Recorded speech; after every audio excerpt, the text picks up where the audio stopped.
Assalamualaikum warahmatullahi wabarakatuh.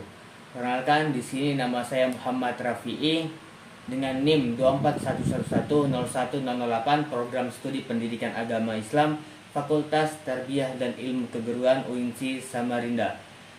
Pada kali ini saya akan mengerjakan tugas ujian akhir semester mata kuliah Psikologi Pendidikan dengan dosen pengampu Miss Rega Armela, Magister Pendidikan. Pada video kali ini saya ingin membahas mengenai memahami pertumbuhan dan perkembangan manusia. Dalam video ini saya akan menjelaskan sedikit tentang bagaimana manusia itu tumbuh dan berkembang sebagaimana mestinya. Pertama-tama kita akan mengetahui dulu apa sih pertumbuhan dan perkembangan itu. Pertumbuhan dan perkembangan adalah proses alami yang terjadi pada setiap manusia. Kita semua mengalami perubahan fisik, mental, dan emosional dari masa kanak-kanak hingga masa dewasa.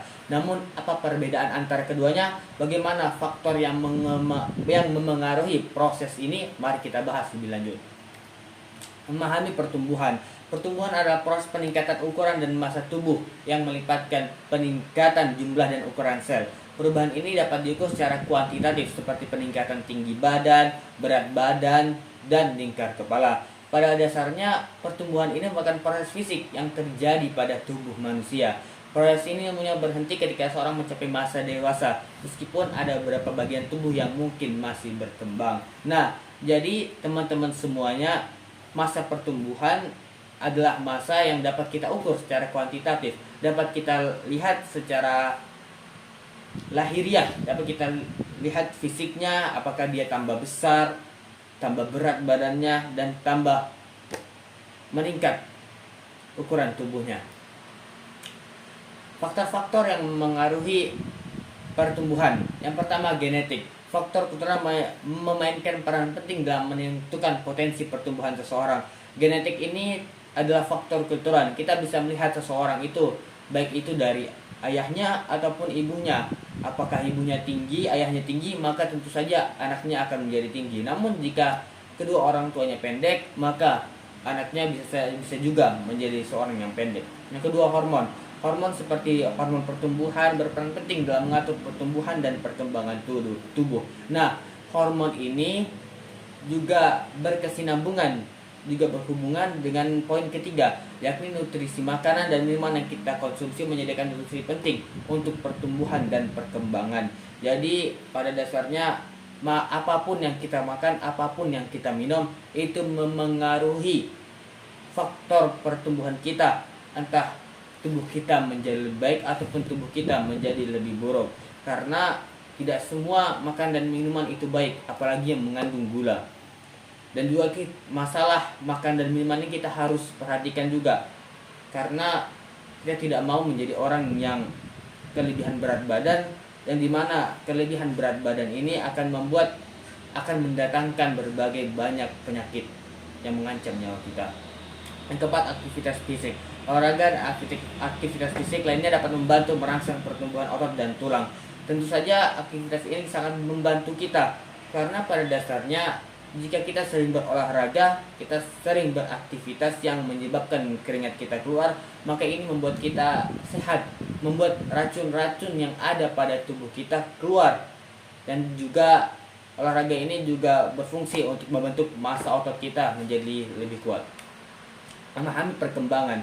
Perkembangan adalah proses kompleks yang melibatkan pemantapan fungsi fisik, kognitif, emosional, dan sosial. Ini adalah proses kualitatif yang tidak dapat diukur dengan angka, namun diwujudkan melalui perubahan dalam kemampuan, pengetahuan, perilaku, dan karakter. Nah, dari yang saya tangkap melalui penjelasan ini adalah perkembangan ini lebih ke aspek batiniah. Kita tidak bisa melihat secara langsung mengenai perkembangan ini, karena bahwasanya sebagaimana yang saya jelaskan tadi, proses perkembangan ini dia lebih diukur dari kemampuan, pengetahuan, perilaku, dan karakter. Seperti sifat-sifatnya, sikap-sikapnya, itu menentukan perkembangan seseorang. Bagaimana perkembangan dia menjadi pribadi yang lebih dewasa. Tahapan perkembangan manusia. Yang pertama, embrionik. Fase awal perkembangan manusia dimulai dari pembuahan hingga kelahiran. 2. Bayi.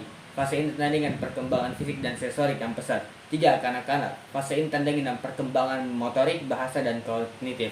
4. Remaja. Fase ini tandai dengan perubahan fisik, hormonal, dan emosional yang signifikan. 5. Dewasa. Fase ini tandai dengan kematangan fisik dan mental. 6. Tua. Fase ini tandai dengan penurunan fungsi fisik dan kognitif.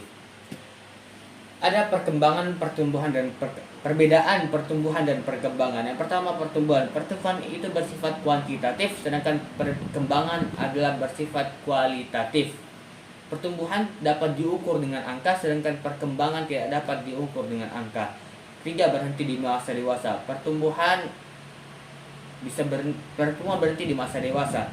Tumbuh tinggi itu bakal berhenti, stop di masa dewasa. Sedangkan perkembangan dia akan berlangsung sepanjang hidup, sesuai dengan akal pemikiran kita bagaimana arah kehidupan kita ini mau dibawa selanjutnya. Dan tentu saja setiap manusia pasti memiliki pengalaman yang berbeda-beda. Nah, dalam manusia itu melalui pengalaman tersebut, dia pasti akan berubah menjadi lebih baik. Karena apa? Karena dia berasal dari pengalaman-pengalaman sebelumnya.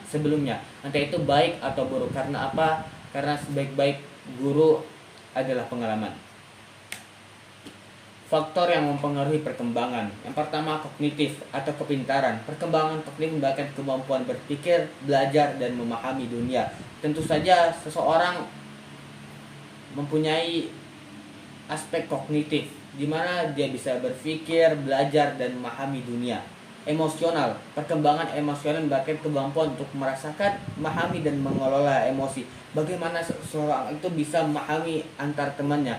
Bagaimana seseorang itu bisa memahami rasa pedulian, rasa kemanusiaan antara dia dengan manusia lainnya. Tentu saja aspek emosional adalah aspek sangat penting.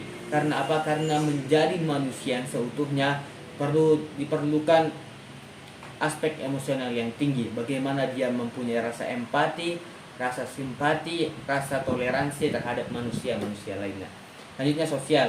Perkembangan sosial merupakan kemampuan untuk berinteraksi dengan orang lain dan membangun hubungan.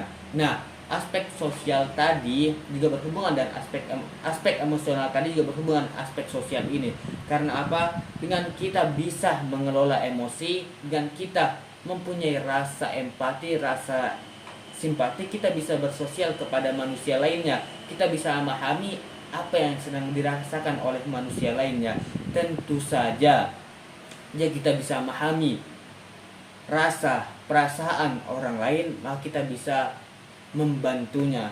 Ini juga sesuai dengan sabda Rasulullah SAW, khairun nas anfa'uhum linnas. Sebaik-baik manusia adalah manusia yang bermanfaat bagi manusia lainnya.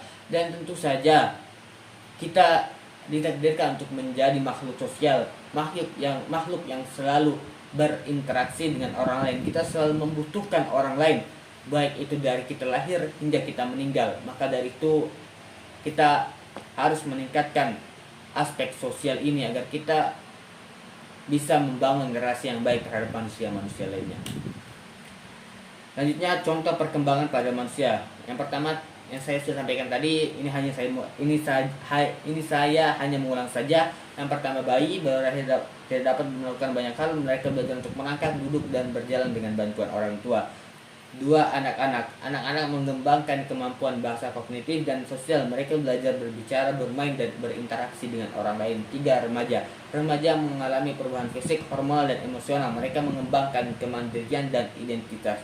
Nah, dari yang saya tangkap, bayi ini adalah awal perjalanan manusia, di mana seorang bayi sangat butuh yang namanya kasih sayang orang tua agar mereka bisa menjadi seorang yang lebih baik ke depannya. Yang kedua, anak-anak.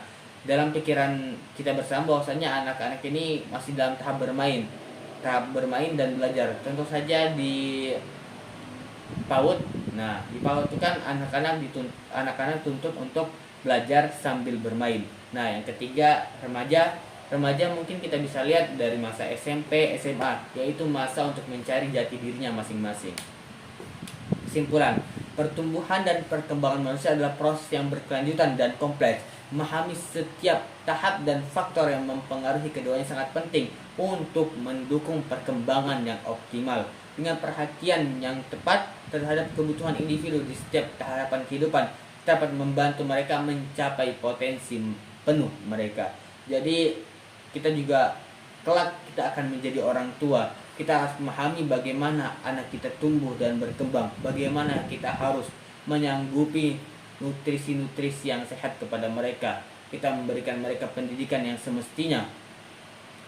Dan tentu saja terhadap diri kita sendiri, kita juga harus menjadi pribadi yang lebih baik ke depannya.